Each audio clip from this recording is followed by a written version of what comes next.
Bonjour et bienvenue sur Tycar TV. Aujourd'hui, on se fait un top 5 des voitures critère 1 à moins de 10 000 euros. Les véhicules présents dans ce top sont aussi OK pour les jeunes permis. Pourquoi critère 1? Car je sais pas si vous en avez entendu parler, mais courant 2024, interdiction pour les véhicules critère 2 et plus de rouler dans la zone délimitée, dans la zone ZFEM délimitée par la 86. Donc si vous habitez Paris ou proche banlieue, eh bien oubliez les critères 2. À mon avis, il vaut mieux. Les critères 2, ça englobe même les diesels les plus récents, même les diesels de 2023.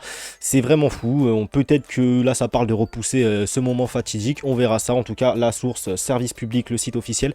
Donc bon, ça a l'air d'être du sérieux. On commence tout de suite ce top 5 avec en 5e position la Hyundai i20. Petite Hyundai i20. Niveau fiabilité, on est très bon. Elle est plutôt récente. Niveau design, ça plaît ou ça plaît pas. On est sur un 4 cylindres atmosphérique 1,2 litre. Bon, ce moteur, on le connaît très bien chez Hyundai Kia. Ça va, ça fait le taf. Ça fait pas le taf niveau performance, on repassera, mais ce n'est pas pour ça qu'on va la choisir. Regardez, niveau praticité, ça va, on est plutôt pas mal. On a un volume de coffre plutôt correct, une banquette rabattable en deux parties, un intérieur pas ouf. On pourra peut-être mettre une tablette Android auto AliExpress ou je ne sais quoi. À mon avis, il y a moyen de trouver quelque chose de compatible. Design, on aime ou on n'aime pas. Bon, moi je trouve qu'elle reste encore, elle fait quand même récente, hein, ça va, ça fait pas. Après voilà, on va la choisir surtout pour son moteur et parce qu'elle est critère 1, tout simplement, critère 1. On aime ou on n'aime pas. Vous allez voir, de toute façon, il y en a un peu pour tous les goûts dans ce classement. 8500 euros, 112 000 bornes d'attente 2015. Vous allez être tranquille pour un bon petit moment. C'était une annonce de professionnel. 4e position, la Clio 4. Clio 4 essence. Franchement, pourquoi pas. Niveau fiabilité, on est très bon. Franchement, je m'y suis intéressé là. J'ai regardé un peu niveau fiabilité, qu'est-ce que ça donnait.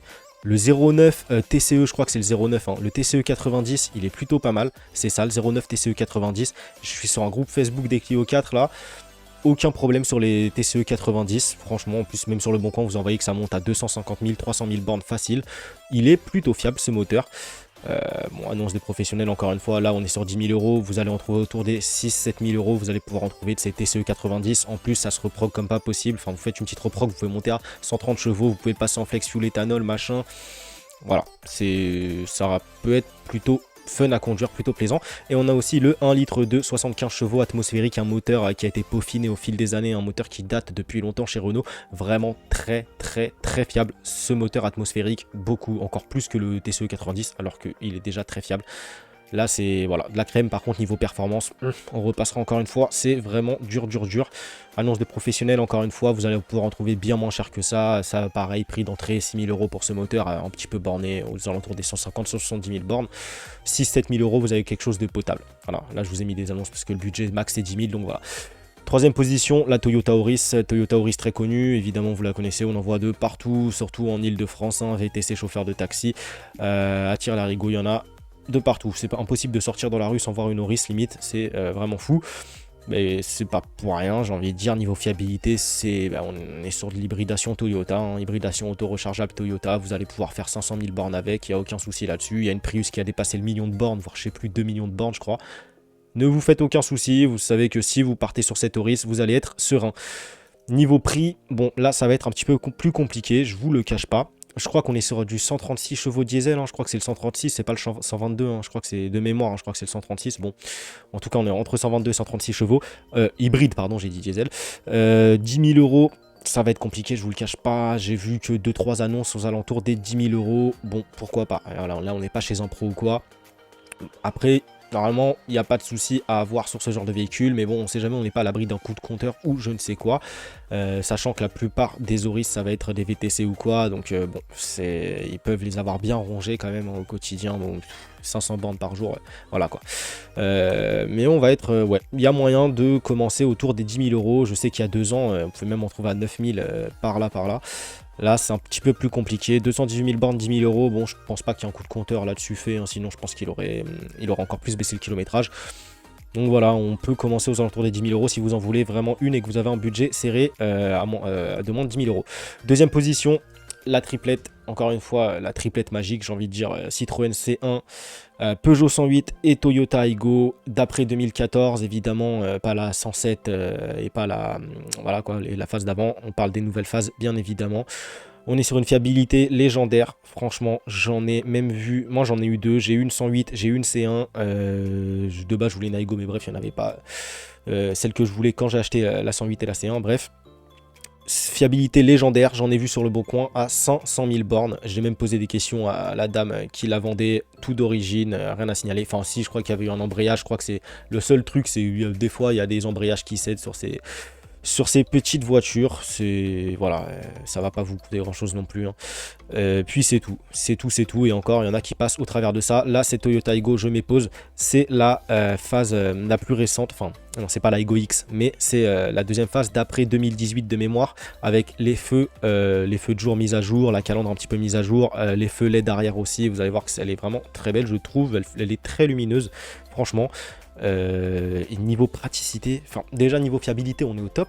Niveau praticité, je trouve que je sais pas, il y a plein de petits gadgets, le Bluetooth qui se connecte instantanément, il n'y a pas besoin de, ça se connecte instantanément, les commandes au volant, je sais pas, c'est maniable, ça tient la route.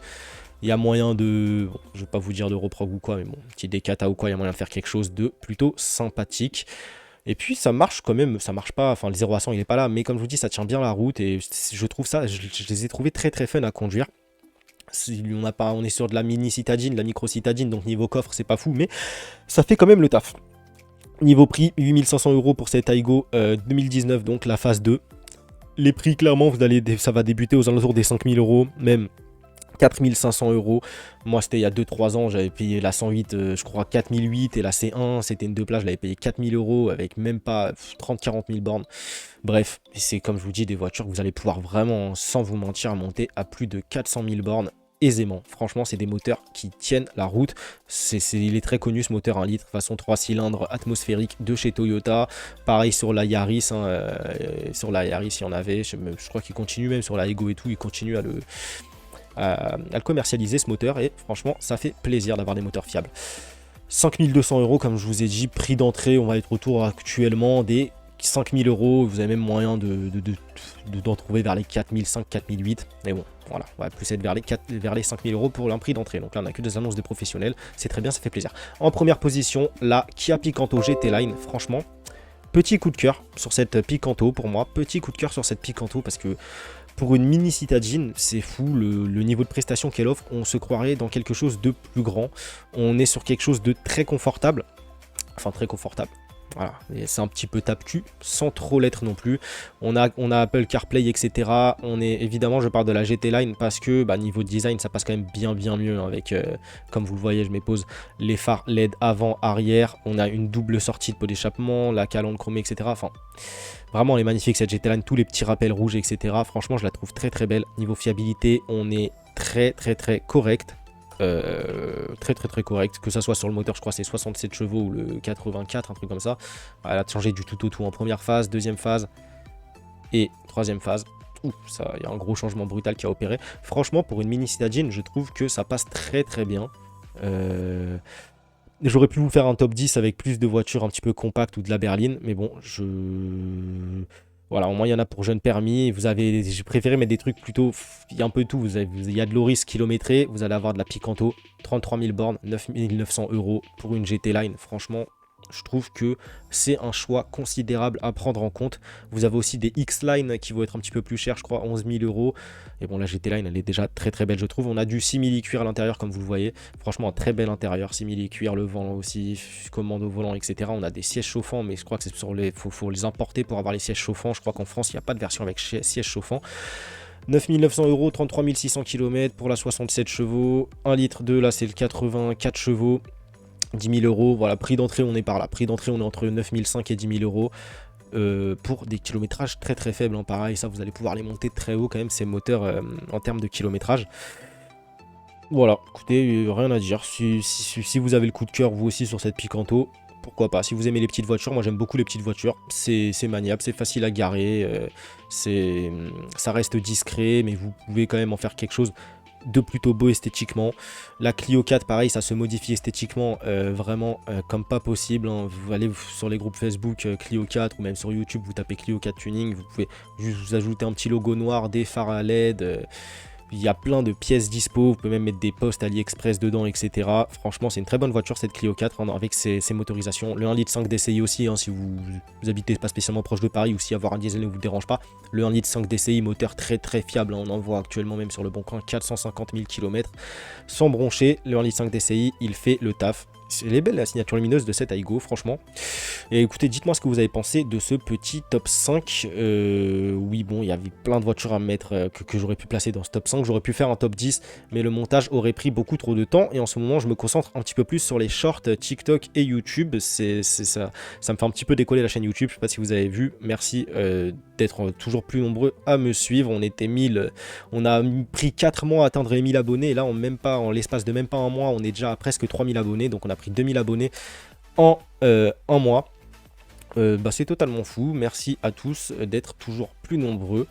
Donc ouais, je me concentre sur les shorts actuellement. Évidemment, dans les shorts, c'est un format très très condensé. Je peux pas comment dire, blablater plus que ça dans les shorts et vous dire pourquoi j'ai placé ces véhicules là, si ça.